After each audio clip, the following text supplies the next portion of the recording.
Hello, and welcome back to Open for Learn. Today we are stepping through the gates into the explosive, ever-expanding universe of Sarah J. Maas. Whether you're a devoted member of the Maasverse, fluent in the lore of Prythian and Erilea, or a newcomer wondering what all the hype is about, you've come to the right place. We're tackling her newest blockbuster, House of Flame and Shadow, the third installment in the Crescent City series. This book isn't just a story, it's an event. It promises to answer burning questions, shatter expectations, and change everything we thought we knew about the world she has so brilliantly created. So we're splitting this review into two parts. First, we'll give you a completely spoiler-free overview to help you decide if you're ready to take the plunge. Then, after a very clear warning, we will unleash the spoilers and dive into the earth-shattering details, the crossovers, and the moments that had fans screaming. Ready? Let's unlock the gates. Part 1. The spoiler-free review. For those new to Sarah J. Maas, or just starting the Crescent City series, House of Flame and Shadow is an urban fantasy epic with high stakes and even higher emotional intensity. It picks up immediately after the gut-wrenching cliffhanger of its predecessor, House of Sky and Breath. The premise. The story centers on Bryce Quinlan, a half-human, half-fae powerhouse who finds herself stranded in a strange new world. Her mission is simple, but seemingly impossible. Get back to her homeworld of Midgard and save everyone she loves from the tyrannical Aestri, a group of godlike beings who drain planets of their life force. Meanwhile, her partner, Athalar, and her friends are left behind in Midgard, facing unimaginable dangers and fighting to ignite a rebellion against their all-powerful rulers. Why you should read it? For the world building. Maas is a master architect of worlds, and Crescent City is a stunning example of her craft. It's a modern, gritty metropolis filled with ancient magic, advanced technology, and a diverse population of supernatural creatures, from angels and fae to shifters and sprites. The world feels alive, complex, and deeply immersive. For the characters. The heart of this series is its sprawling cast of characters. Bryce is a fierce, witty, and deeply loyal heroine who is as likely to save the world as she is to party all night. Hunt is the brooding, tortured angel with a heart of gold. Their ride-or-die romance is a central pillar of the story, but the platonic relationships are just as powerful. The bonds of friendship, family, and found family are major themes, and you will find yourself rooting for every member of their crew. For the action and emotion, this book is a roller coaster. It's packed with explosive action sequences, desperate battles, and breathtaking displays of power. But for every heart-pounding fight, there's a moment of profound emotional depth. Maas excels at exploring themes of grief, trauma, love, and sacrifice. Be prepared to have your heart broken and then put back together again. Eastwain for the ACOTAR fans. If you're a fan of A Court of Thorns and Roses, you absolutely need to read the Crescent City series, especially this book. Maas has confirmed that her series exist in a shared universe, and House of Flame and Shadow is where those connections become critically important. The events of this book have massive implications for the future of Prythian and its beloved characters. Reading this will feel like discovering a crucial, missing piece of a much larger puzzle. Final verdict, spoiler-free. House of Flame and Shadow is an ambitious, sprawling, and deeply satisfying conclusion to the initial arc of the Crescent City series. It's a must-read for fantasy lovers and an essential read for any fan of Sarah J. Maas's work. It's a story of hope, rebellion, and the enduring power of love in a world consumed by darkness. Warning: major spoilers ahead. You have been warned. If you have not read House of Flame and Shadow, House of Sky and Breath, or the A Court of Thorns and Roses series, turn back now. We are about to discuss every major plot point, twist, and character reveal. Part 2. The spoiler-filled deep dive. The crossover to end all crossovers. Let's start with the event that broke the internet. The crossover.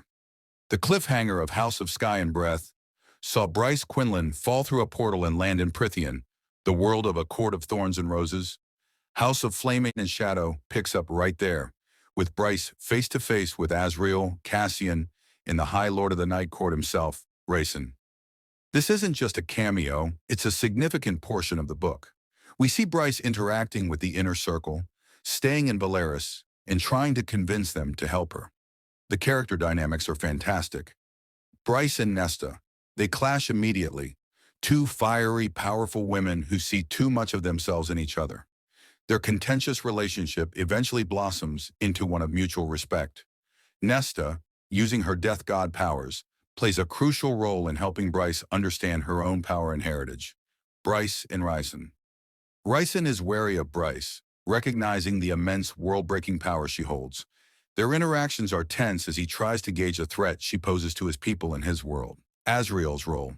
The Shadow Singer is deeply involved, helping to translate the ancient language on Bryce's back, which turns out to be the language of the Fae from Prythian, and uncovering the shared history between their worlds. The crossover confirms a long-held fan theory. The Fae in Midgard are descendants of the Fae from Prythian, who crossed between worlds centuries ago. This revelation recontextualizes the entire Maasverse, confirming that all her series are connected in a grand, overarching narrative. The War for Midgard and key plot revelations. While Bryce is in Prythian, her friends are fighting for their lives in Midgard. Hunt and the Rebellion. Hunt, Rune, and Baxian are captured and tortured by the Asteri, but they manage to escape and become leaders in a burgeoning rebellion. Hunt's journey is about breaking free from his past as a slave and embracing his role as a leader and a true mate to Bryce. Lydia Servos, the Hind. Lydia's backstory is finally revealed in full. She has been a double agent working against the Asteri for years, protecting her two sons. Her storyline is one of incredible sacrifice and courage, and she finally gets her well-deserved happy ending with Rune Dunnan, the Asteri's true nature. We learn the full truth about the Asteri. They are not gods but parasitic beings from another dimension who consume the first light, the life force of worlds to survive. Midgard is just their latest feeding ground. We also learn that they are the beings that the Valj from the Throne of Glass series fled from, further cementing the connections between all three series. The final battle. The climax is an all-out war in Crescent City. Bryce returns with the knowledge and power she needs, uniting the different factions of Midgard against the Asteri. She harnesses the power of the Starborn Fae, uses the mystical horn, and, with the help of her friends, manages to kill the Asteri on Midgard and close the rift to their homeworld, saving the planet. The ending and future implications. The book provides a satisfying conclusion to Bryce and Hunt's story. They are finally free, their world is safe, and they can begin their life together. However, Maas leaves several threads open for future books in the Crescent City series, which will likely focus on other characters like Tharian and Ethan. The biggest implications, however, are for the wider Maasverse. The deep shared history between worlds, the knowledge of the Asteri, Valg, and the crossing of magical bloodlines are now central to the plot. The next A Court of Thorns and Roses book will undoubtedly have to deal with the fallout from Bryce's visit and the knowledge she brought with her. Final verdict, spoiler-filled. House of Flame and Shadow is a masterclass in epic fantasy and shared universe storytelling. It delivers on years of fan theories and foreshadowing in the most explosive way possible. While some may have wished for more time in Prythian, the crossover was handled brilliantly, serving Bryce's story while setting the stage for future conflicts. It's a game-changing book that solidifies Sarah J. Maas's status as a titan of the genre. And that's a wrap on House of Flame and Shadow, a book that truly delivered on every level. Whether you came for the epic romance, the high-stakes fantasy, or the mind-blowing crossover, it's safe to say Sarah J. Maas has once again left us breathless and desperate for more. What was your favorite moment? Did the crossover live up to your expectations? Where do you think the Maasverse is headed next? Drop all your theories and feelings in the comments below.